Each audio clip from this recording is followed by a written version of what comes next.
Еще одно чрезвычайное происшествие случилось в городе. Благочестивый намаз чуть не сорвался сегодня в Закабанной мечети.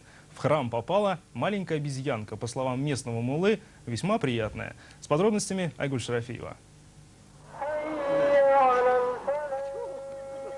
Ворвавшись в мечеть, обезьяна тем самым проявила большую неразборчивость в тонкостях мусульманского этикета, но зато большую разборчивость в выборе друзей. Она сразу полюбила Шакирда Рустема, но почему-то не взлюбила местного муллу.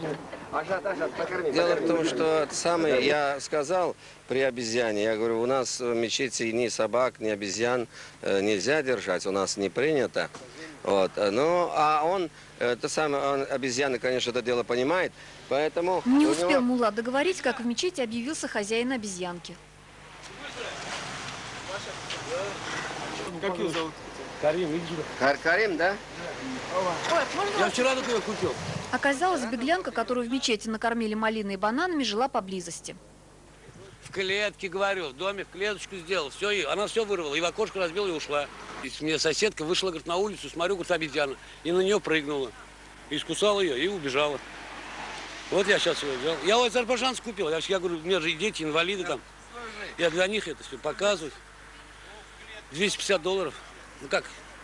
1 600 000. Выяснилось, что азербайджанец в придачу к обезьянке предлагал купить и тигренка. Так что не исключено, что скоро служба в одном из храмов города будет прервана грозным рычанием тигра.